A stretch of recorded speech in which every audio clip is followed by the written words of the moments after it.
अस्सलाम वालेकुम everybody, I hope you're all doing well और उम्मीद है सब खैर खैरियत से होगा। तो आज का जो हमारा ये लेक्चर है ये बहुत इंपॉर्टेंट है उन तमाम लोगों के लिए जो सीएसएस पीएमएस दोनों के एग्ज़ाम्स के अंदर अपेयर करना चाहते हैं। और जैसे कि आप सुन रहे हैं अपनी न्यूज़ के अंदर, जैसे कि आप देखते हैं कि कादी फाइज ईसा के बाद जो है एक बहुत बड़ा पॉलिटिकल एक क्राइसिस क्रिएट हो गया था पाकिस्तान में। स्टोरीज फैल रही थी कि पता नहीं क्या होगी वो अमेंडमेंट, उसके क्या इम्पैक्ट्स होंगे पाकिस्तान पे in the longer run, in the short term क्या इम्पैक्ट्स होंगे। तो उसके लिए जो है सबसे इम्पॉर्टेंट है आज बैठ के एनालाइज करना कि 26वीं अमेंडमेंट क्या है। याद रखिए कि ये अमेंडमेंट जो है वो आपके एग्जाम के लिए बहुत बहुत इंपॉर्टेंट है। जैसे आपको याद है कि 18th अमेंडमेंट के क्वेश्चंस आज तक हमारे सीएसएस के और पीएमएस के एग्जाम्स के अंदर आते हैं।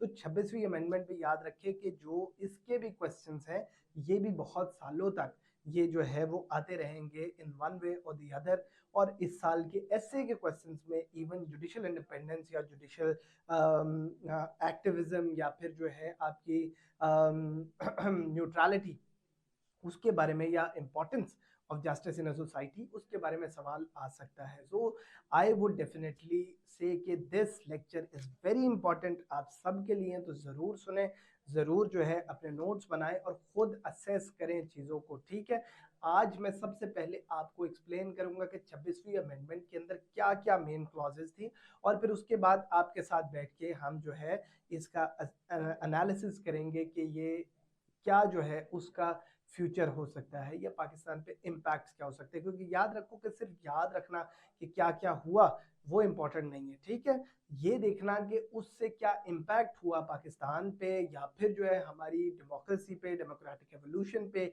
या हमारी जो है इंस्टीट्यूशनल स्ट्रेंथ के ऊपर। तो that is the most important thing है।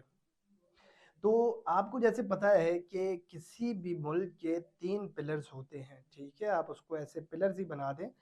एक आपकी एग्जीक्यूटिव होती है, एक आपकी जो है वो लेजिस्लेशन होती है, और एक आपकी जुडिशरी होती है। तो आज का हमारा जो मेजर काम है वो जुडिशरी के उस पिलर को एम्पावर करना, उसको स्ट्रॉन्ग करना, या फिर आपका एनालिसिस है कि उसको किस तरह से उसका इम्पैक्ट आया है। बट आइडिया बेसिकली इस 26वीं अमेंडमेंट का ये था।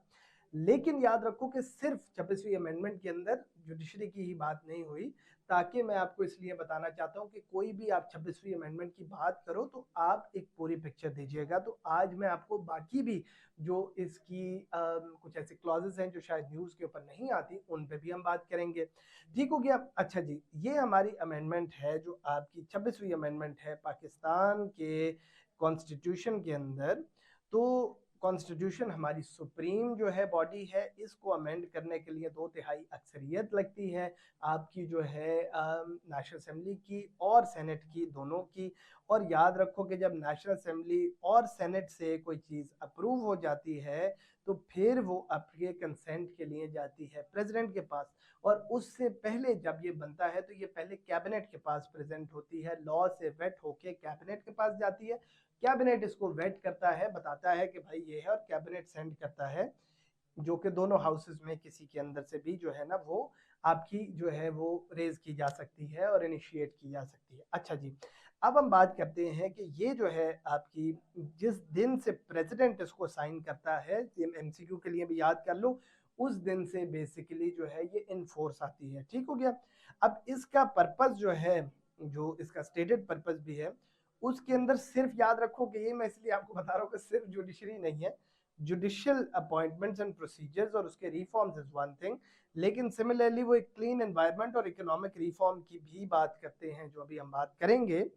तो उसके ऊपर भी इस अमेंडमेंट के अंदर बात की जाती है। तो सबसे पहले सबसे आसान वाली और सबसे नॉन कंट्रोवर्शियल जो है पॉइंट से शुरू करते हैं। तो आर्टिकल 9A का एडिशन आपका किया गया। आपको इस बात का अंदाजा है कि ये आपके फंडामेंटल राइट्स हैं, यहाँ जिनकी बात होती है मेरे भाई। फंडामेंटल राइट्स ऐसे हैं जो कि चैलेंजेबल है इन द कोर्ट। हर एक बंदे का ये बेसिक राइट है कि उसको एक क्लीन, हेल्दी और सस्टेनेबल एनवायरनमेंट मिले, जिसकी बेस के ऊपर अभी कुछ लोग जो है इवन कोर्ट में भी गए हैं कि लाहौर का जो स्मॉग है, लाहौर की एक जो है एनवायरनमेंट का इशू है, तो हमें क्लीन एनवायरनमेंट जो है ना ये हमारी बेसिकली है, ये हमारी कंप्लाइंस भी है। याद रखो, अगर इसके ऊपर कभी आपने एनालिसिस करना हो तो एक तो ये है कि पाकिस्तान के स्मॉग के टाइम में ये बताता है कि हमारा नेशनल फोकस अब है। दूसरा, हम एसडीजीज के और क्लाइमेट चेंज के जो भी हमारी प्रोविजंस हैं उसके साथ भी हमारी कंप्लाइंस है कि हम ये बात कहते हैं कि यार जो है ना हमने ये चीज़ अपने इंसर्ट कर दी है बेसिक राइट के अंदर। तीसरा आपका ये भी है कि अगर जो है हमने उसको as a basic right consider किया है तो फिर कोई भी ऐसी एक्टिविटी जो कि एनवायरनमेंट को पहले जो है वो खराब करती है, ठीक है, ये मैं आपको साथ साथ एनालिसिस दे रहा हूँ भाई मेरे, सिर्फ पढ़ना जरूरी नहीं है कि हुआ क्या, एनालिसिस भी साथ, तो साथ में आपको बता रहा हूँ, ये चीजें लिख लो, नोट्स बना लो, ताकि आप अपने दिमाग को इस पर्सपेक्टिव से चलाओ कि इससे यार आ गया क्लीन हेल्दी फिर क्या करें। तो इसका मैंने आपको बताया कि एक बैकड्रॉप इसका है जो स्मॉग और हमारा जो है एक मेजर जो है इस टाइम इशू आ रहा है, तो ये इसको बेसिकली और इवन एनवायरनमेंट के खिलाफ कोई अगर आपकी चीज है तो it would make it challengeable in court, ठीक है, एज पर जो है हमारा फंडामेंटल राइट के मैं जो हूँ जाके प्लीड करूँ किसी भी कोर्ट में कि मेरा कॉन्स्टिट्यूशनल राइट है, आप एक किस तरह से ये एक्टिविटी कर सकते हैं जो है ना एक एनवायरनमेंट की, तो इससे स्कोप जो है एनवायरमेंटल एक्टिविटीज के अंदर फॉर लिटिगेशन वो काफी ज्यादा बढ़ गया है। और एक गवर्नमेंट का मैंने आपको बताया कि गवर्नमेंट का फोकस बताता है, गवर्नमेंट का इकोनॉमिक एंड जो है सोशल फोकस भी आपको बता रहे हैं। सिमिलरली एसडीजीज के थ्रू हमारी इंटरनेशनल कंप्लायंस की भी बात करता है। दूसरा जो है एक डायरेक्टिव आया रिबा को जो है खत्म करने। रिबा क्या है भाई? रिबा है इंटरेस्ट। अब इंटरेस्ट को जो है हम अगर खत्म करना चाहते हैं तो एक फिर दोबारा हमारा फोकस ऑन इस्लामिक बैंकिंग, और जो है इस्लामिक बैंकिंग एक ऐसी चीज है जहां हम फाइनेंसिंग की सोर्सेज टैप कर सकते हैं दुनिया में, ठीक है, एक ऐसी चीज है जो एक अभी जो है एक ऐसा क्या नाम है फील्ड है जिसके अंदर बहुत ज्यादा जो है अभी तक डेवलपमेंट नहीं हुई, तो हम यार उसके अंदर जो है टैप कर सकते हैं। जो अरब मुल्क हैं, जो हमारा विजन 2030 है सऊदी अरब का, सिमिलरली जो है अरब कंट्रीज हैं जो कि इन्वेस्ट करना चाहती हैं एक इस्लामिक बैंकिंग के अंदर, तो पाकिस्तान के पास इससे और अपॉर्चुनिटी क्रिएट होती है कि हम किस तरह से उस पर मूव कर सकते हैं। दूसरा, एक जो है नेशनल, मैंने आपको बताया कि फोकस भी इस्टेब्लिश करता है किसी चीज को कॉन्स्टिट्यूशन में डालने का मतलब है कि पूरा मुल्क इस पे एग्री करता है कि भाई ये हमारे गाइडिंग प्रिंसिपल्स हैं। तो अगर हम इस बात के ऊपर कर रहे हैं तो एक तो हमारा इस्लामिक इसका ऑब्वियसली एक फैक्टर है, इस्लामिक मुल्कों के साथ भी अपने इंटरनली भी इस्लाम को जो है वो करना। दूसरा इसका एक ये है कि नेशनल फोकस भी शो करता है कि किस तरह से हम जो है ना इंटरेस्ट फ्री बैंकिंग की तरफ बात करना चाह रहे हैं। और दूसरा, इस्लामिक बैंकिंग को इन इटसेल्फ बहुत ज़्यादा ग्रो करने की ज़रूरत है। जैसे आपको पता है कि डिफरेंट लफ्ज़ों के अंदर Islamic banking, normal commercial banking ये अभी तक जो चल रही है, तो अगर तो हमने ये अपने इसके अंदर डाला है, एक नेशनल कोर्स ऑफ एक्शन है, तो थ्रू जो है नेशनल थिंक टैंक्स हम जो है इसका एक ऐसा सिस्टम डिवाइस कर सकते हैं जो कि एक्चुअली जो है इस्लामिक बैंकिंग को पाकिस्तान के अंदर एक डिफरेंट चीज प्रेजेंट करके फ्रॉम द कमर्शियल बैंकिंग दे सके।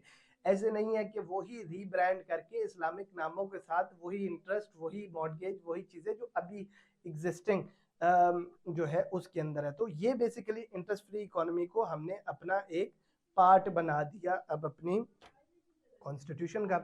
अच्छा जी, अगली बात के ऊपर चलते हैं। अच्छा, एक जो है इसके अंदर मैंने जैसे बताया कि हम आहिस्ता आहिस्ता जो है कंट्रोवर्शियल की तरफ मूव करेंगे, पहले आपको इंपॉर्टेंट वाले बता दो। अच्छा, ये जो एडवाइस है जो कि प्रेसिडेंट कैबिनेट को देता है या प्राइम मिनिस्टर कैबिनेट को देता है, ये जुडिशियल इंक्वायरी का पार्ट नहीं बनेगा। जैसे आपने इमरान खान वाले केसेस के अंदर देखा कि बड़ी दफा जो प्रेसिडेंट या प्राइम मिनिस्टर की जो बात है कैबिनेट के अंदर, कैबिनेट की इंटरनल डिस्कशंस हैं, उसको जो है बेसिकली चैलेंज किया जाता था। ये एग्जीक्यूटिव की कॉन्फिडेंशियलिटी को इंक्रीज करेगा और डिसीजन मेकिंग की ऑटोनॉमी को भी इंप्रूव करेगा।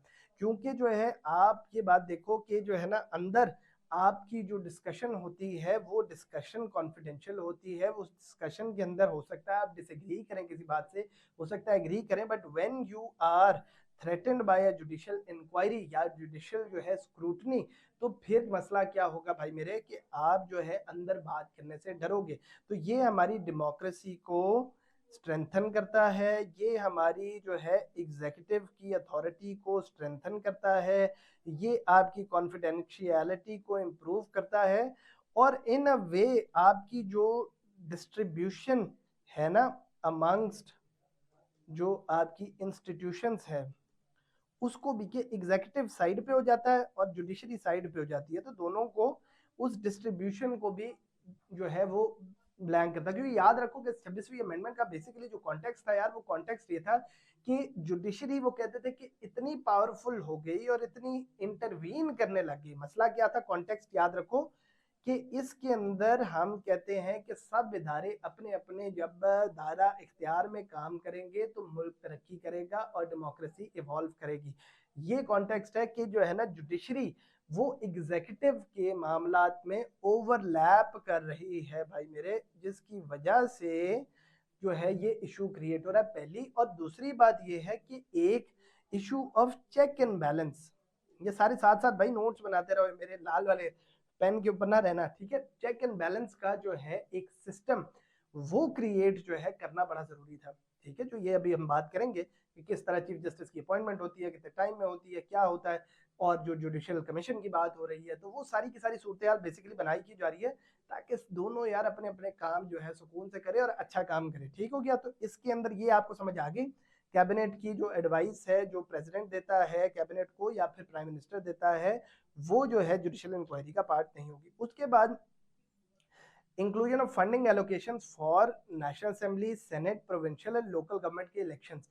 इसके अंदर भाई आपको जैसे पता है कि जो फंडिंग थी हमारे जो इलेक्शंस की, और जो है चाहे लोकल गवर्नमेंट के इलेक्शंस हैं बाकी हैं, उनकी ना फंडिंग के ऊपर एक बड़ा इशू रहा है इलेक्शन कमीशन का भी। ये बेसिकली इलेक्शन कमीशन के जो है वो रिक्वेस्ट के ऊपर ये चीज़ डाली गई है ताकि जो है ना वो इलेक्शन की जो फंडिंग है उसको भी इसमें इंक्लूड करें ताकि कल को कोई उसके ऊपर लेवरेज करके इलेक्शंस को मुतासर ना कर सके। तो आपने इस पर्सपेक्टिव से सोचना है, देखो आपने प्रोज एंड कॉन्स देखने हैं हर चीज के, ठीक है। ये नहीं देखना है इलेक्शन फंडिंग तो पहले भी मिली जाती थी, नहीं। As a CSS as a PMS candidate आपने एनालिसिस करना है, आपने कहना है यार ये हमारे ऑर्गेनाइजेशन और फेयर ट्रायल जो फेयर इलेक्टोरल प्रोसेस है उसके लिए उसको इंश्योर करता है ताकि लेवरेज ना किया जा सके आपकी पॉलिटिसाइजेशन को इलेक्शन के ऊपर हावी होने के लिए, ठीक हो गया। तो ये इस वजह से बेसिकली आप जो है वो इसको अंदर इंश्राइन कर रहे हैं कॉन्स्टिट्यूशन में कि भाई जो मर्जी हो इलेक्शन के पैसे जो है वो आपने देने ही देने हैं, उसकी फंडिंग एलोकेशंस आपने सेपरेटली रखनी है, और उसके लिए चाहे वो नेशनल हो, चाहे वो सेनेट हो, चाहे वो प्रोविंशियल हो, चाहे वो लोकल गवर्नमेंट का हो, ताकि आपकी डेमोक्रेसी जो है वो स्ट्रांग हो जाए, ठीक है। इनका कोई ज़्यादा नेगेटिव चीज़ें नहीं है, तो इसमें मैं आपको या फिर ये एडवाइस वाली चीज़ के अंदर जुडिशियल स्क्रूटनी को इसको भी मैं नेगेटिव नहीं कहूँगा, रिबा वाली चीज़ को भी नहीं, और बाकियों के अंदर हम क्रिटिकली एनालाइज करेंगे, ठीक है। अच्छा भाई मेरे आगे चलते हैं कि अब जुडिशियल, अब ये थोड़ा सा कॉन्ट्रोवर्शियल होता जा रहा है, ठीक है। आर्टिकल 175A के अंदर अमेंडमेंट जो है ये बहुत ज़्यादा ज़रूरी है कि आपकी जुडिशियल, अब हम जुडिशियल पे आ गए, ठीक है।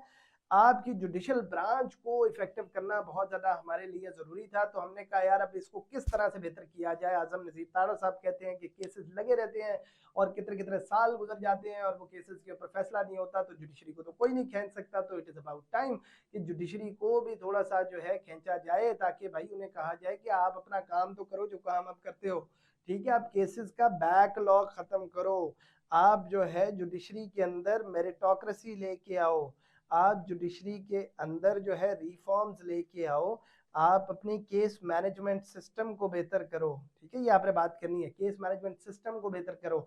आप जो है वो फोकस जो है वो जो आपकी जुडिशरी का है ऑन को जो आपके सुमोटो या कॉन्स्टिट्यूशनल केसेस, तो उसकी एक सेग्रीगेशन क्रिएट करो, ठीक है। आप अपने नंबर ऑफ जजेस जो है उसको इन्हेंस करो ताकि आपकी सीनियर जुडिशरी के अंदर जो फैसले हैं वो ज़्यादा हों और आपका स्पीडी ट्रायल होना शुरू हो जाए, ठीक है। ये इस सारे का मकसद है, यही इसका एनालिसिस है कि भाई ये काम बेसिकली मकसद था, और ये मकसद की आप साथ साथ फिर एग्जाम्पल्स देंगे कि जुडिशियल कमीशन ऑफ पाकिस्तान नई बनाई गई, ठीक हो गया। अब इसका पॉलिटिकल डायमेंशन हम बाद में बात करेंगे, लेकिन एक जुडिशियल कमीशन ऑफ पाकिस्तान बनाई गई। ये जुडिशियल कमीशन पिछले वाले से ज्यादा इंक्लूसिव है और पिछली वाली से ज्यादा एम्पावर्ड है, क्योंकि जो है पिछले के अंदर आपको पता है कि जो सिस्टम था वो ऐसे था कि अगर कोई जजों की भर्ती करनी है तो एक जो है पार्लियामेंट्री कमेटी होती थी, वो पार्लियामेंट्री कमेटी जो है वो अपनी रिकमेंडेशन जुडिशियल कमेटी को देती थी और फिर जुडिशियल कमेटी से वो फाइनलाइज होती थी। बट द पॉइंट इज कि बाय द टाइम वो चीज़ें पहुंचती थी तो बहुत सारी पार्लियामेंट्री कमेटी की जो चीज़ें थी वो उसमें नहीं जो है शो होती थी। अब आप ये बातें कर सकते हो कि क्योंकि जो है इसकी जुडिशियल अपॉइंटमेंट की जो अभी हम बात करेंगे या फिर जुडिशियल स्क्रूटनी के अंदर आप जो है वो एग्जीक्यूटिव को डाल रहे हैं, तो आप खुद भी एक ओवरलैप कर रहे हैं। इसको दो तरह से देखा जा सकता है, इसको एक चेक एंड बैलेंस की तरह से देखा जा सकता है कि भाई जुडिशियल ब्रांच के अंदर आप फेडरल मिनिस्टर फॉर लॉ डाल रहे हो, आप जो है वो इसके अंदर मेंबर ऑफ पार्लियामेंट डाल रहे हो, दो जो है वो सेनेट से, दो जो है वो नेशनल असेंबली से, ऑपोजिशन और ट्रेजरी बेंचेस से। ठीक है, ये अब आपकी बात देखो कि सिर्फ जो है एक पार्टी को नहीं फायदा हो रहा है, ये ऑपोजिशन और ट्रेजरी दोनों है, तो थोड़ा सा इसको एक बायस से हट के इसको देखो कि एक मुल्क के लिए इसमें क्या अच्छाई हो सकती है। ठीक हो गया। दूसरा जो है वो एडवोकेट, उन्होंने कहा जी जिसका 15 साल एक्सपीरियंस है, ताकि आपको कोई प्रोफेशनल एक्सपीरियंस भी इसके अंदर मिल जाए। साथ एडवोकेट जनरल आ गया और साथ आपकी वुमेन या नॉन मुस्लिम जो आपकी माइनॉरिटी की आपकी जो है वो सीट भी आ गई। एंड सिमिलरली आपके 3 सीनियर जजेस और मोस्ट सीनियर जज from the constitutional benches, constitutional bench पे भी अभी हम बात करेंगे, और chairperson chief justice of Pakistan है। ये है हमारी जुडिशियल कमीशन ऑफ पाकिस्तान, एक ही कमीशन।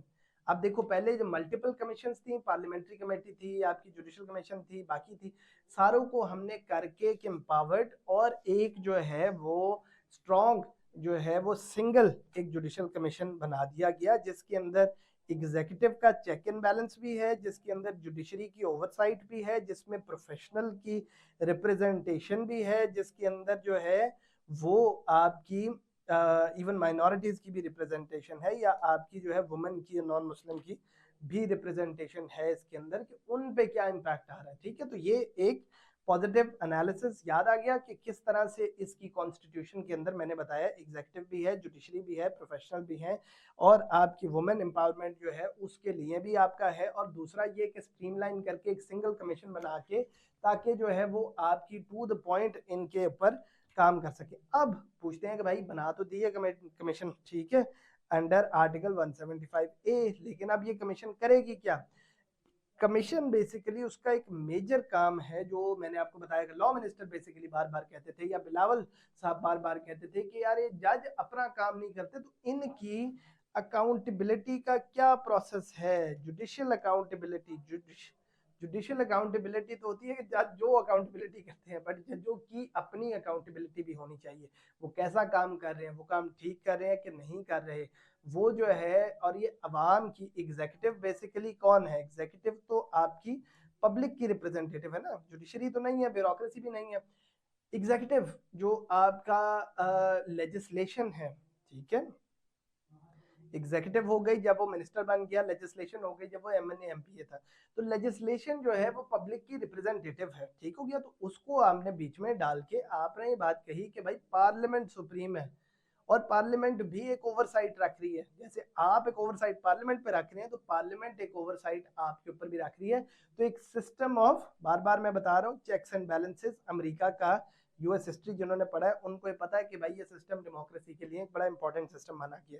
जीसीपी जेसीपी ने जो है क्या करना है, एनुअल परफॉर्मेंस इवैल्यूएशंस करनी है हाई कोर्ट के जजेस की, और जो है इवन सुप्रीम कोर्ट के जजेस की। और ये सूरत हाल आपने करनी है कि इंश्योर करना है कि उनकी एफिशिएंसी हो और अकाउंटेबिलिटी हो, कि वो काम ठीक कर रहे हैं, वो जो है अपने केसेस को डिस्ट्रीब्यूट कर रहे हैं, केस बैकलॉग किस तरह है, उनकी जो है वो इंटेग्रिटी कैसी है, उनकी परफॉर्मेंस कैसी है। अब उस परफॉर्मेंस की जो न्यू रूल्स है, स्टैंडर्ड्स है, ये आपकी जो है वो जेसीपी अभी बनाएगी, और जो है इन ड्यू टाइम जो है उसको नोटिफाई करेगी। तो इनकी बेसिकली ये थी कि अगर इनएफिशिएंसी हो तो एक रिपोर्ट सबमिट कर दी जाए सुप्रीम जुडिशियल काउंसिल को, अगर जेसीपी को लगता है, ठीक है, अगर उसको लगता है कि जी अनसेटिस्फैक्ट्री है, तो वो क्या कहेगा, एक इम्प्रूवमेंट पीरियड देगा, ठीक है, एक जज को। और अगर वो फिर भी नहीं करता तो सुप्रीम जुडिशियल काउंसिल जो कि बात डिसमिस भी कर सकती है, जो कि एक जज को बाहर निकाल सकती है, उसके पास एक केस बना के भेजेगा और सुप्रीम जुडिशियल काउंसिल बाउंड होगी कि उसके केस को रिसीव करेगी और उसके ऊपर चाहे कोई और भी एक्शन ले सकती है, बट द पॉइंट इज उसको एटलीस्ट जो है कंसिडर करेगी। ठीक हो गया। तो एक मैकेनिज्म ऑफ अकाउंटेबिलिटी बन गया। उस अकाउंटेबिलिटी के मैकेनिज्म में आप ये बात कर सकते हैं कि क्या एग्जीक्यूटिव को उसके अंदर पार्ट होना चाहिए, क्या लेजिस्लेशन को उसके अंदर पार्ट होना चाहिए, नहीं होना चाहिए, ये आपका एनालिसिस हो सकता है। बट आई वुड कंसिडर कि जो है अमेरिका के अंदर भी अपॉइंट जो है वो प्रेसिडेंट करता है जजेस को, लाइफ टाइम के लिए अपॉइंट करता है जजेस को। सो द पॉइंट इज कि अगर अकाउंटेबिलिटी है तो अकाउंटेबिलिटी के अंदर तो एक पूरा जेसीपी के अंदर जुडिशियल भी आपकी रिप्रेजेंटेशन है, तो ये चीज हेल्प करेगी। तो आपने ये भी बात देखनी है। फिर enhanced appointment process for chief justice. अब चीफ जस्टिस जो है वो आउट ऑफ सीनियर 3 जजेस, उसके अंदर से जो है आपके टॉप 3 जजेस के अंदर से चीफ जस्टिस सेलेक्ट होगा। इसको आप स्क्रूटनी कर सकते हैं कि क्या जो है जुडिशियल प्रोसेस जो हमारा पहले था उसके अंदर एक क्लैरिटी थी और उसके अंदर जो है वो इंडिपेंडेंस थी। तो अब जो है अगर फॉर एग्जांपल आपने उसको पॉलिटिकल पार्टीज के उसके ऊपर रख दिया, ठीक है, ये कमेटी जो है बनाई जाएगी 12 मेंबर्स की, जिनकी प्रोपोर्शनल रिप्रेजेंटेशन होगी नेशनल असेंबली और सेनेट। तो आप प्रोपोर्शनल रिप्रेजेंटेशन के अंदर मसला ये होता है कि जो रूलिंग पार्टी है वो जनरली हमेशा जो है वो उसमें ज्यादा ही होगी, क्योंकि वो प्रोपोर्शनल रिप्रेजेंटेशन है। ठीक है, जितनी असेंबली में सीटें और उसकी सबसे ज्यादा सीटें थी तो ही उसने असेंबली बनाई, चाहे वो रूलिंग कोलिशन है या पार्टी है, जैसे भी है। तो वो अपना जज बेसिकली इन अ वे ला सकती है। ठीक हो गया। क्या ये नेसेसरली बुरा है? पूरी दुनिया के अंदर कुछ सिस्टम्स ऐसे हैं, अमेरिका का सिस्टम इंक्लूडेड, जिसके अंदर जो है आपका जज जो है वो इसी तरह ही आता है आपका। तो इनका ये कहना है कि क्योंकि जो है इसके अंदर चीफ जस्टिस की अपॉइंटमेंट के अंदर एग्जीक्यूटिव का रोल होगा, लेकिन इसको मैं पिछले जेसीपी को शायद इतना क्रिटिक नहीं करूंगा, क्योंकि आई वुड थिंक कि यार वो एक अकाउंटेबिलिटी का प्रोसेस है और अच्छी बात है। बट ये वाली जो चीज है ये आई वुड से कि जो है जब आप 3 जजेस को कर देते हैं तो वो जजेस अपने टाइम के ऊपर और जो है शायद अपीजमेंट के ऊपर जो है वो काम करें फॉर पॉलिटिकल गेन्स, ताकि जो है they can become the chief justice of Pakistan, and that eventually might lead to deterioration of judiciary. But on the other hand, it also gives a system of check and balance, and the people get to decide कि chief justice कौन है, rather than एक arbitrary चीज के अगर जो है chief justice जो है वो इन द आइडियल सिनेरियो सारी पार्लियामेंट उस पर एग्री करती है बंदे की इंटेग्रिटी पे, उसकी परफॉर्मेंस पे, तो फिर वो चीफ जस्टिस सेलेक्ट कर सकती है। ठीक हो गया। तो इसकी दोनों चीजें हैं। Revised composition supreme judicial council की, तो अभी मैंने आपको बताया जुडिशियल कमीशन है, कमीशन ने अगर भेजना है तो सुप्रीम जुडिशियल काउंसिल को भेजना है, जो कि सबसे बड़ी एक जो है अथॉरिटी है। इसमें 2 सीनियर चीफ जस्टिस हैं, 2 सीनियर जजेस हैं जो सुप्रीम कोर्ट के हैं, 2 सीनियर चीफ जस्टिस हैं जो आपके हाई कोर्ट के हैं। और जो है एक प्रोविजन ये रखी गई है कि अगर कोई मेंबर काउंसिल इन्वेस्टिगेट अपने ही किसी मेंबर को कर रही है या फिर मेंबर अनअवेलेबल है तो उसकी जगह भी मेंबर आया जा सकता है। ठीक है, ताकि जो है कई दफा ये होता है कि सुप्रीम जुडिशियल काउंसिल की मीटिंग ही नहीं होती इस वजह से, क्योंकि मेंबर अवेलेबल नहीं है। तो ये एक अच्छी बात है जो सुप्रीम जुडिशियल काउंसिल का आपकी ये रिफॉर्म आया। लेकिन इसकी पावर्स को एक्सपैंड किया गया है। पावर्स को क्या एक्सपैंड किया गया है कि डिसिप्लिनरी मैटर्स को देखे जो पहले भी देखते थे, और ये मैटर सिर्फ इस बेस के ऊपर नहीं है कि उनकी इंटेग्रिटी और उनकी करप्शन और वो चीज, बट ये है उनकी कैपेसिटी, उनकी एफिशिएंसी, उनके कॉन्डक्ट के बेस के ऊपर। ठीक है, और जो जेसीपी से जो है इनको अभी रिपोर्ट्स आएंगी उनकी बेस के ऊपर भी एक्शन लेंगे। एक कोड ऑफ कॉन्डक्ट जो है वो सारे जजेस को दिया जाएगा ताकि बिहेवियर और एथिकल स्टैंडर्ड्स जो है इंश्योर किए जाए। तो ये अब आप इसको इन चीजों को हमने कोट करना है। जब आपने जो है वो आपसे पूछा जाएगा 26वीं अमेंडमेंट के क्या फायदे हैं, तो आपने फिर भाई ये जो है अलग अलग हेडिंग्स के थ्रू ये भी आपने बात बतानी है कि कोड ऑफ कॉन्डक्ट जो है वो दिया जाएगा। इसके हिसाब से रिफॉर्म के हिसाब से काउंसिल को जो है उन्होंने एम्पावर किया कि वो इंक्वायरीज को एक्सपीडाइट करे और उनको कंप्लीट करे विद इन 6 मंथ्स जो है ना, अगर वो किसी रिपोर्ट के ऊपर जो जेसीपी की रिपोर्ट है या प्रेसिडेंशियल डायरेक्टिव के ऊपर आई है, ताकि जुडिशरी की अकाउंटेबिलिटी हो और जजेस को भी एक टेंशन हो कि आपकी रिपोर्टिंग मैकेनिज्म है और आपका पाकिस्तान में जो केस बैकलॉग है और लोगों का जो ट्रस्ट खत्म हो रहा है उसके ऊपर एक फायदा किया जाए।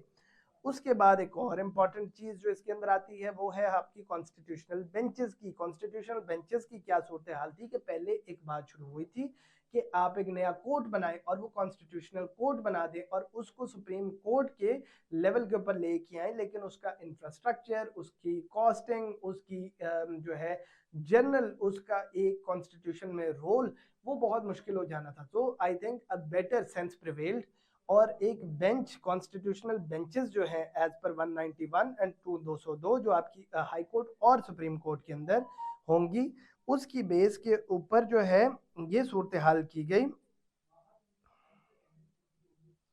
तो उसके ऊपर ये सूरत हाल की गई कि जो है, एक मिनट मुझे दीजिएगा, तो उसकी बेस के ऊपर ये सूरत हाल मेरे भाई की गई कि जो है ना आपने एक कॉन्स्टिट्यूशनल बेंच क्रिएट कर दी। ठीक हो गया। अब कॉन्स्टिट्यूशनल बेंच के बारे में हम बात करेंगे अपने पार्ट 2 के अंदर, ताकि अभी आप लोग तसल्ली से बैठ के रिलैक्स होके समझ जाएं कि जो मैंने आपको बातें बताई हैं इसको ऑब्जर्व करो, इस लेक्चर को दोबारा देखो, इसकी एनालिसिस के ऊपर नोट्स बनाओ, ताकि आप जो जो बातें सुन रहे हो उसको लिख लो। और ये बात पता होना कि क्या हुआ था उससे ज़्यादा इंपॉर्टेंट है कि इसका क्या इम्पैक्ट होगा, पाकिस्तान के फ्यूचर पे क्या इम्पैक्ट होगा, पाकिस्तान की जुडिशरी पे क्या इम्पैक्ट होगा, पाकिस्तान की एग्जीक्यूटिव स्ट्रक्चर पे, पाकिस्तान की डेमोक्रेटिक एवोल्यूशन के ऊपर क्या इम्पैक्ट होगा, या इकोनॉमी पे जैसे रिबा है, या इन्वायरमेंट के ऊपर जैसे हमारा पहले क्लीन एनवायरनमेंट वाली बात है, ताकि आपको एक कंप्लीट पिक्चर मिल जाए कि जो है कॉन्स्टिट्यूशनल अमेंडमेंट बेसिकली क्या थी। और इसके बाद हम शुरू करेंगे constitutional benches. Thank you and see you soon. Assalamu alaikum everybody, I hope you're all doing well. Welcome to the part 2 of the lecture, very important lecture आप लोगों के लिए जो 26वीं अमेंडमेंट के ऊपर है। तो भाई मेरे इस लेक्चर को ज़बानी अपने दिमाग में निकाल ले, ताकि एग्जाम के अंदर ये सवाल आना ही आना है। तो इस वजह से भाई तैयारी ज़रूर कर लेना खुदा के लिए इसकी, इसके, और मैं बार बार बता रहा हूँ, इसके हो सकता है पूरे पे पूछा जाए, हो सकता है किसके पार्ट पे पूछा जाए, हो सकता है सिर्फ अपॉइंटमेंट ऑफ जजेस के बारे में बात की जाए, हो सकता है शायद सुप्रीम जुडिशल काउंसिल की या जुडिशल कमीशन की बात की जाए। तो आप इसको तसल्ली से खुद भी बैठ के पढ़ो, अलग अलग आर्टिकल्स भी पढ़ो और मेरा लेक्चर भी देखो, जिसका मकसद क्या है, एनालिसिस। बार बार मैं कह रहा हूँ, एनालिसिस और मे बी क्रिटिकल एनालिसिस। खुद सोचो इसके अंदर क्या अच्छी चीजें हो सकती हैं, क्या बुरी चीजें हो सकती हैं, मैं भी आपको कुछ बता रहा हूँ और आप खुद भी देखो, ताकि आप एग्जाम के लिए प्रिपेयर्ड हो जाओ। चलो, बाकी हमने काफी सारी बातें कर ली, जुडिशल कमीशन की हमने बात कर ली, हमने सुप्रीम जुडिशल काउंसिल की बात कर ली, हमने रिबा की बात कर ली, हमने एनवायरनमेंट की बात कर ली, हमने जो है प्रेसिडेंट को जो एडवाइस जाती है उसकी बात कर ली। अब हम बात कर रहे हैं कॉन्स्टिट्यूशनल बेंचेस के ऊपर। तो भाई कॉन्स्टिट्यूशनल बेंचेस के अंदर जो जुडिशल कमीशन है, वो बेसिकली जुडिशल कमीशन कौन सी है, वो जो हमने बनाई है, जिसके अंदर प्रोफेशनल्स भी हैं, जिसके अंदर जो है वो एग्जीक्यूटिव का भी रोल है, लेजिस्लेशन का भी रोल है, जुडिशल का भी रोल है, और साथ माइनॉरिटीज का भी जो है ना एक रोल है, और प्रोफेशनल्स का भी, क्योंकि जो है सीनियर लॉयर भी उसके अंदर डाला है, एडवोकेट। तो द पॉइंट इज कि वो जो जुडिशल कमीशन ऑल पावरफुल है, उसको कहा है कि भाई आप नॉमिनेट करो जजेस को, जो कि सर्व करें इन बेंचेस के ऊपर एक स्पेसिफिक टर्म के लिए, इंश्योर करें रिप्रेजेंटेशन, ताकि हर सूबे की हो। अब याद रखो कि बाकी कोर्ट के अंदर शायद सूबों की बात इतनी नहीं होती, लेकिन इसमें हो रही है। क्यों? क्योंकि इसकी नेचर है कॉन्स्टिट्यूशन। कॉन्स्टिट्यूशन जो है वो हम सबका राइट है, और हमारी सुप्रीम जो है वो एक रूल बुक है, जो है ना हमारा कानून है, जिसके तहत हम पूरा मुल्क चलाते हैं। जुरिस्डिक्शन कॉन्स्टिट्यूशनल बेंचेस की वो क्या है, वो पहली है ओरिजिनल जुरिस्डिक्शन अंडर आर्टिकल 184। सबको 184 याद होना चाहिए। इस टाइम के ऊपर 184 भाई होता है सू मोटो केस, जिसके अंदर कोई इंपॉर्टेंस, पब्लिक इंपॉर्टेंस के केस को कोर्ट जो है वो आज खुद बगैर पिटिशन के जो है ना वो मंगवा सकती है। जो कि आपको पता है कि शहद की बोतलों पे भी चला, और जो है अस्पतालों की जो है वो बेड कम थे उस पर भी चला, सफाई कम थी तो भी सू मोटो है, जो आपका डैम नहीं बन रहा तो भी सू मोटो है। और इस चीज़ ने जुडिशरी को बहुत एक नुकसान पहुंचाया, उसकी इमेज को भी, और जो है इस चीज को भी, कि जुडिशियल डिक्टेटरशिप का एक कॉन्सेप्ट और जुडिशियल एक्टिविज्म का एक कॉन्सेप्ट जो है क्रिएट कर दिया गया, जिससे वो अपने फोकस से, जो उनका काम है जो कि पिटिशंस को सुनना और फैसला करना है, उससे हट गए और एग्जीक्यूटिव के कामों को चलाने लग गए। अब अगर जो है अस्पताल में बेड नहीं है तो let the chief minister focus on that. ठीक है। तो इस चीज को खत्म करने के लिए एक सेपरेट बेंच बनाया गया, ताकि केस बैकलॉग कम हो। क्यों? क्यों बनाया गया, बैकलॉग कम हो, ताकि इसलिए बनाया गया भाई कि ताकि जो है, क्योंकि इसमें भी जजेस तो वही है ना सुप्रीम कोर्ट वाले, लेकिन तो ये अब इसकी जो पोलिटिसाइजेशन वाले एलिमेंट से आप इसको देखते हो तो जजेस तो इफेक्टिवली सुप्रीम कोर्ट के ही हैं, वही लगाए हैं जजेस, और उनकी एक बेंच बनाई है उन्हीं जजेस से लेके।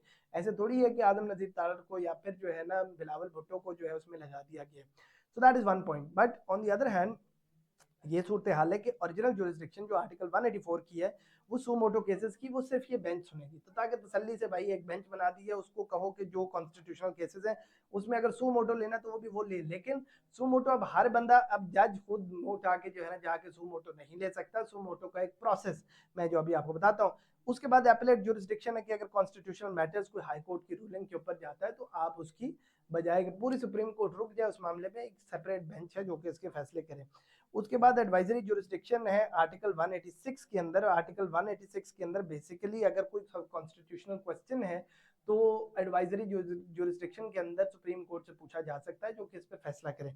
लेकिन ये एक स्पेशलाइज्ड बेंच है जो कि जो है मिनिमम ऑफ 5 जजेस आर रिक्वायर्ड, ठीक है, जो उनके नॉमिनेट होंगे आपके bye senior committee of the constitutional benches.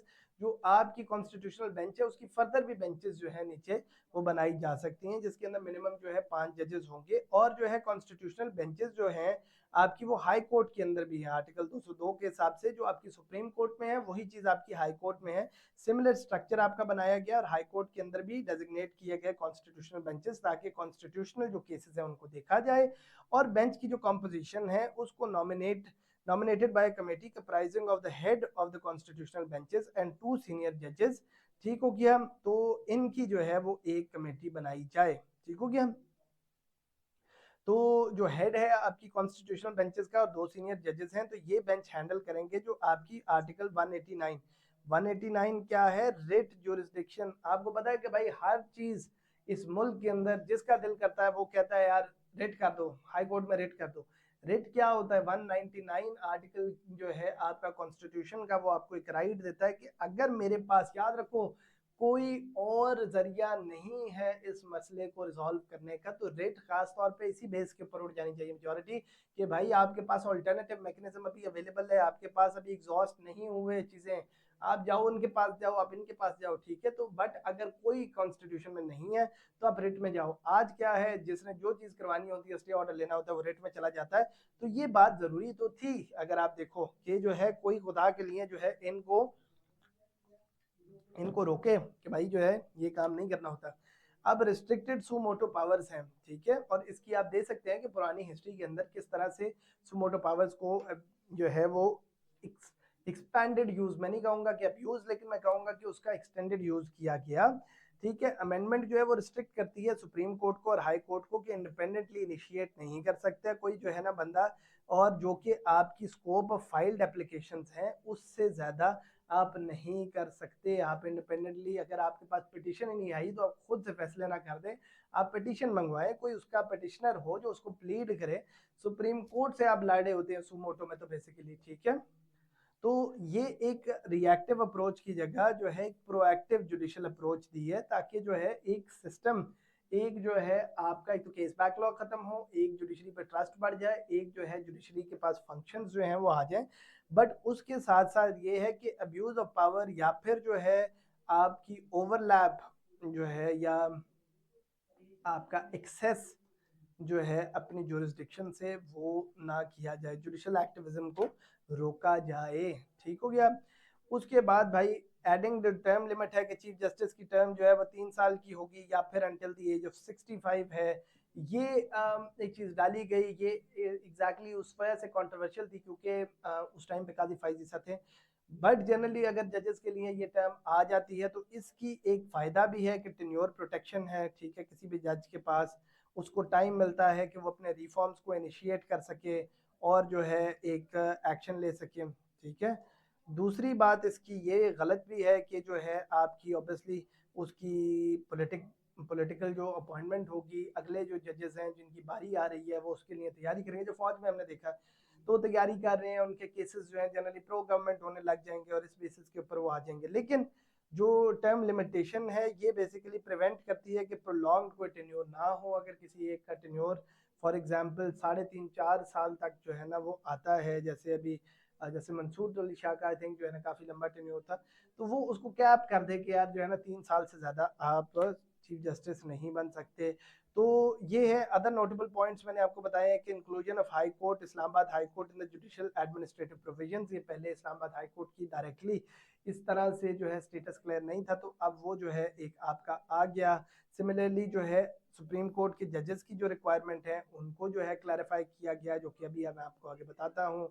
और जो है सुप्रीम कोर्ट के ट्रांसफर ऑफ पावर ये है कि ग्रांट करता है, ये दिस इज इंपॉर्टेंट, ये जो है ना हम बातें नहीं करते हैं इनके ऊपर, ये जो डिफरेंट प्रोविजंस है, ये कहता है कि सुप्रीम कोर्ट की transfer of power as per 1686 A जो है वो ये है कि Supreme Court has the authority to transfer the cases between high courts और to itself aiming to improve the case management system.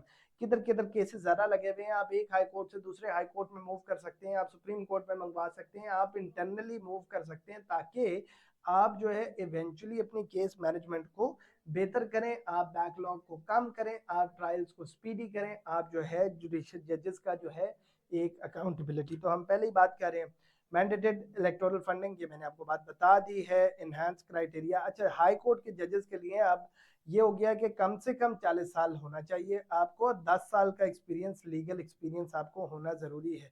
तो दैट इज इम्पॉर्टेंट प्रोफेशनलिज्म को रखने के लिए, दैट इज इम्पॉर्टेंट मेरिटोक्रेसी को रखने के लिए, दैट इज इम्पॉर्टेंट कि आपकी जुडिशियल जो है अकाउंटेबिलिटी को रखने के लिए, कि आपके जो बंदे अपॉइंट होते हैं, और अपॉइंट आपको पता है कि जुडिशियल कमीशन के थ्रू भी होते हैं, ठीक है, तो आपकी ये अपॉइंटमेंट जो है उसके लिए इनका क्राइटेरिया रखा जाए। तो आपने इनके फोकस एरियाज, अब हम इसको राउंड अप करते हैं, इसमें इन्वायरमेंटल राइट सिर्फ जुडिशियल नहीं है, तो ये हम देखें सिर्फ जुडिशियल नहीं है, कॉन्स्टिट्यूशनल बेंचेस नहीं है, बल्कि इकोनॉमिक रिफॉर्म्स पे भी इसमें बात हुई है, एनवायरमेंटल राइट्स पे भी हुई है, जुडिशियल अपॉइंटमेंट्स, जुडिशियल रिफॉर्म के ऊपर भी बात हुई है, कॉन्स्टिट्यूशनल बेंचेस के ऊपर भी हुई है। जो पर्पज था मेन जिससे हमने स्टार्ट किया था वो एनवायरमेंटल प्रोटेक्शन, स्ट्रीमलाइन करना जुडिशियल फंक्शंस को और इंश्योर करना इकोनॉमिक रिफॉर्म्स को, वो है। उसके बाद जो है जैसे मैंने आपको बताया कि आर्टिकल 9A जो है हमने इसके ऊपर भी बात की, हमने इसके ऊपर भी बात की, हमने एडवाइस पे भी बात की, हमने जो है आपकी फंडिंग प्रोविजंस जो है उसकी भी बात की, इलेक्शंस के लिए हमने बात की, provisions regarding advocate general and adviser, हमने जो है ये चेंजेस कॉम्पोजिशन के अंदर भी सुप्रीम जुडिशियल काउंसिल की भी बात की। मैं ओवरव्यू इस वजह से आपको भाई दे रहा हूँ ताकि आपको ये सारी चीजें दोबारा रिवाइज हो जाए कि क्या क्या इसके अंदर चीजें हुई हैं, ठीक है। Requirement for appointment of the जजेस, ये भी मैंने आपको बताया, ठीक है। टर्म लिमिट के ऊपर हमने बात की, वो भी हमने बात की। Restrictions of the Supreme Court suo motu, ये भी अभी हमने बात की है। Increase financial threshold certain appeals, ये आप देख लीजिएगा, ठीक है। ये एक प्रोसीजरल इनका जो है फैक्टर है, ये मैं आपको तमाम जो है लिस्ट आउट कर रहा हूँ ताकि आपकी पूरी तैयारी और आपकी अमेंडमेंट कवर हो जाए, ठीक है। Power of the Supreme Court transfer cases, case management system के लिए बेहतर हो, मैंने अभी आपको बताया। Restriction on Supreme Court to align with its vested jurisdiction, ये भी अभी सुमोटो केस और बाकी चीजें जो हमने बात की हैं कि किस तरह सुप्रीम कोर्ट की पावर्स को एक रिस्ट्रिक्ट किया गया ताकि वो अपने काम ही करे। क्रिएशन ऑफ कॉन्स्टिट्यूशनल बेंचेस, ये भी अभी हमने बात की। Area and experience required for appointment of जज, ये भी हमने बात की। रिस्ट्रिक्शन ऑफ द हाई, ये फिर हाई कोर्ट के लिए सेम चीजें। क्रिएशन ऑफ बेंच और सुमोटो जो है वो हाई कोर्ट के लिए भी आई है, आपकी हाई कोर्ट रिलेटेड है, ठीक है। तो आपकी जो है एडिशन, और ये फेडरल शरीयत कोर्ट की आ गई, ठीक है। तो qualification for appointment to the Supreme Court जो है आपकी फेडरल शरीयत कोर्ट की, इसी तरह क्वालिफाई, बेसिकली इन्होंने इन जनरल जो है क्वालिफिकेशंस इंप्रूव की, पावर्स को रखा, ओवरलैप से बचाया, केस बैकलॉग सिस्टम को किया, उनकी परफॉर्मेंस अप्रेजल के ऊपर बात की। नेगेटिव बात करें तो यार नेगेटिव बात ये की कि आपने जुडिशियल अपॉइंटमेंट्स को या जुडिशियल जो है सुप्रीम चीफ जस्टिस को वो पोलिटिसाइज कर दिया। एक चांस है, मैं ये नहीं कह रहा कर दिया, but there is a chance कि ओपन टू पोलिटिसाइजेशन है, तो वल्नरेबल हो गई। दूसरी आपने ये कर दिया कि आपने जो है जजेस के ऊपर एक जो है वो अकाउंटेबिलिटी के साथ जो है ना वो एडवर्स भी हो सकती है, कि अगर एक जज के ऊपर आपने प्रेशर डालना है तो उसको जुडिशियल कमीशन के थ्रू जो है ना उसकी परफॉर्मेंस अप्रेजल के थ्रू इस तरह का स्टैंडर्ड बनाया जाए कि आप अपनी मर्जी के जजेस को जो है वो एलिवेट करें और दूसरे जजेस को आप जो है विच हैंड टेक बेसिकली आप जो है टारगेट करें। तो ये भी एक इसकी क्रिटिकल एवेल्यूएशन में बात आ सकती है। फिर क्रिटिकल एवेल्यूएशन में ये बात आ सकती है कि जो है आपने रिबा वाली चीज़ के ऊपर किया लेकिन उसका कोई प्रैक्टिकल स्ट्रक्चर आपके पास अवेलेबल नहीं है, ठीक हो गया ना, उसके ऊपर आपके सिस्टम्स क्रिएट हुए ना इस्लामिक बैंकिंग हुई है, तो आपने वो प्रीएम्प्टिवली उसके अंदर डाल तो दिया है, बट ये है कि आपकी गवर्नमेंट का स्ट्रक्चर जो है वो आपका भी इंटरेस्ट बेस्ड है। आप उसके ऊपर बात करोगे क्लीन और एनवायरनमेंट के ऊपर, तो ये ठीक है, क्लीन एनवायरनमेंट तो होनी चाहिए, बट ये है कि इसके ऊपर जो है फिर गवर्नमेंट जो है अकाउंटेबल हो जाएगी। अच्छा, दूसरी ये सूरत हाल है कि अगर सुप्रीम कोर्ट वाली चीज़ के ऊपर क्रिटिकल एनालिसिस किया जाए, तो मेरा भाई क्रिटिकल एनालिसिस जैसे मैंने आपको बताया कि ओवरऑल ये इम्प्रूव करती है सिस्टम को। सिस्टम थ्योरेटिकली पाकिस्तान में तो ऑब्वियसली पॉलिटिकली चीज़ें किस तरह चलती हैं ये जो है हमें नहीं पता होता, लेकिन जो है थ्योरेटिकली ये एक अच्छा सिस्टम है जो कि बनाया गया है ताकि आपकी अकाउंटेबिलिटी को इंक्रीज करे, आपकी परफॉर्मेंस को बेहतर करे। लेकिन जो है इसकी पॉलिटिकल एस्पेक्ट भी है इसके अंदर, और जजेस की पावर्स को रिस्ट्रिक्ट किया गया है, जिसकी वजह से जो है ये है कि जुडिशली मोरल वो डाउन हो सकता है, ठीक हो गया। और जैसे मैंने आपको बताया कि वल्नरेबल हो गए पोलिटिसाइजेशन के, जैसे मैंने बताया कि आप उसको डायरेक्टली यूज कर सकते हैं, ठीक है। उसके बाद यार टाइम लिमिट क्या है अपील की, ये आपकी प्रोसीजरल चीज़ें हैं, ठीक है। Reformation of the Supreme Judicial Council composition, ये भी हमने बात की, और provisions regarding the continuation of office by the election commissioner and its members until successor takes. ये जो है ये एक हिसाब से ज़रूरी है क्योंकि उनको पता है कि अगला नहीं सेलेक्ट होना, और इसमें जो है आपके जो इलेक्शन कमिश्नर बैठे हुए हैं ताकि उनको ज़्यादा टाइम दिया जाए कि वो बैठे रहें, तो इसका एक पॉलिटिकल बैकग्राउंड है। लेकिन आप पॉलिटिकल बैकग्राउंड के पर्सन स्पेसिफिक एनालिसिस नहीं करते, याद रखो। सीएसएस के अंदर जब आपने एनालिसिस करना है भाई मेरे, तो आपने पर्सनल स्पेसिफिक एनालिसिस नहीं करना, ठीक है। तो आपने जो है ये काम करना है कि जो है ना आपने इन जनरल एक पूरे स्ट्रक्चर की बात करनी है, ठीक है। तो ब्रॉड एंड स्कोप है आपके सिविल अवार्ड्स का, ठीक है। साइंस, टेक्नोलॉजी, मेडिकल आर्ट्स, ये ऑब्वियसली हम जो देते हैं इसमें लोगों को इनकरेज करने के लिए, एक सेंस ऑफ जो है नेशनल प्राइड जो है वो अपने अंदर करने के लिए, यूथ को मोटिवेट करने के लिए, तो ये आप एनालिसिस कर सकते हैं अगर आपको ज़रूरत पड़ती है। मैं आपको इंडिपेंडेंटली हर एक चीज़ का बता रहा हूँ कि मुझे पूरा यकीन है कि भाई ये पूरे पे शायद ना सवाल आए, एक इसके पार्ट के ऊपर आ जाए, ठीक हो गया।